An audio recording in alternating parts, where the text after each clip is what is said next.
17h-20h, Ramadan & Co avec Philippe Robichon et l'imam Abdelali Mamoun sur Beurre FM. Oui, on rêve tous de changer le monde, même si c'est en cachette, nous disait le rappeur. Mais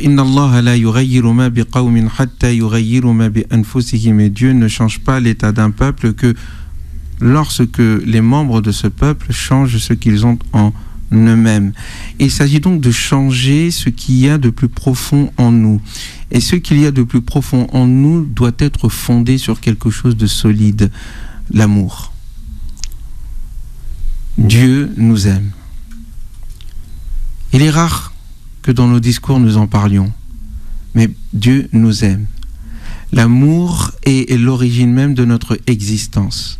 C'est elle qui nous donne de la valeur, qui fait que nous savons pourquoi est-ce que nous sommes ici. Ça n'est pas un péché originel qui nous a amenés ici, mais c'est un amour gratuit, une miséricorde universelle, celle de Dieu, le sage, le superbe, le magnifique, le grand. Et c'est cet amour qui fait se mouvoir l'univers entier. Et c'est cet amour qui fait que, comme disait le prophète sur lui la paix, qui fait qu'une mère abaisse son aile de tendresse sur son jeune enfant. C'est cet amour, c'est cette miséricorde qui anime le cœur de ceux qui sont proches de lui. Et au fond, plus on se rapproche de Dieu, subhanahu wa ta'ala, exalté soit-il, et plus cet amour se fait effervescent. C'est comme arriver au milieu ou à côté du noyau d'une chaleur atomique, d'une chaleur nucléaire, d'une chaleur universelle, de quelque chose qui irradie tout ce qu'il y a autour de lui. L'amour de Dieu irradie le cœur de ceux qui s'approchent de lui.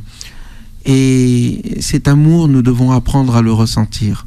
Nous devons apprendre à l'entendre. Il est autour de nous. Seuls les sourds, seuls les muets, seuls ceux qui ont le cœur incapable, parce que muets, sourds et aveugles, disait le Coran, ne peuvent sentir cette chaleur qui irradie dans l'ensemble de l'univers, dans l'ensemble de l'existence. Les mystiques, les enfants, les artistes, les personnes sensibles le ressentent et quelquefois l'interprètent mal, lui donnent une mauvaise interprétation.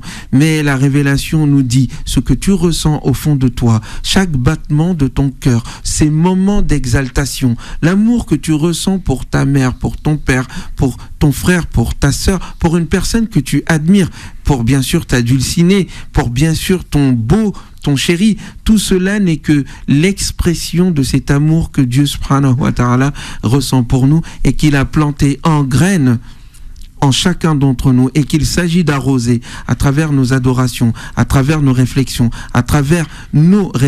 afin que cela se transforme en pétales d'humanité. C'est la raison pour laquelle le prophète sur lui la paix était plein d'amour. Cela a marqué tous ceux qui étaient autour de lui. C'est normal, il était au plus près de cette source incandescente d'amour et la faisait rejaillir autour de lui. Tout ce qui était à côté de lui, même ses ennemis les plus farouches, ne pouvaient que reconnaître cette chaleur qui émanait de lui. Il est là un jour, il entend que les Mécois traversent une difficulté. La famine guette cette famille. Cette ville qu'il a rejetée, qu'il a persécutée, qui a été à l'origine de la mort de ses plus proches, il n'a pas d'autre réaction que de décider de leur envoyer un convoi rempli de mets et de nourriture. Cela interpelle ses ennemis. Mais que faut-il faire avec ce Mohammed ? Nous lui envoyons des pierres et voici qu'il nous envoie et nous répond par des fruits. Cela irradié parmi ses compagnons qui, et selon moi, et selon l'imam al-Ghazali, le contemporain, eh bien, est son deuxième plus grand miracle. Ses compagnons arrivaient à faire naître, à faire vivre auprès de tous ceux qui étaient autour de lui, cette miséricorde, cette chaleur. Et plus on était proche de lui, le prophète, et plus on faisait irradier cette miséricorde. Oui, mes chers frères et sœurs, nous chantons beaucoup la foi. Nous en faisons beaucoup un discours. Mais l'amour n'est pas un discours. L'amour, ce sont des gestes, des regards, de l'attention, de l'affection, un don de soi, un don pour les autres, un souci pour celles et ceux qui partagent notre humanité, voire même l'existence par exemple les animaux. C'est ce moment qui fait que nous arrivons à nous rendre compte du souci que les animaux peuvent vivre dans la manière dont nous les traitons. C'est cette sensibilité, cette proximité avec Dieu qui nous fait nous mettre à la place de l'orphelin dont il est question ici dans cette émission.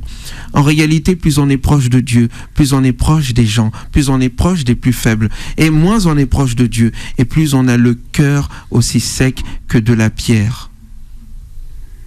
Il s'agit que pour nous d'ouvrir les paupières de nos cœurs, de laisser des larmes couler, que ces larmes puissent laver, nettoyer nos cœurs qui souvent sont empêtrés dans des rancœurs et des rancunes qui nous enlèvent cette humanité que Dieu veut encore une fois arroser d'amour pour que nous nous transformions en lieutenant, en personnalité, en source au fond d'amour et de miséricorde.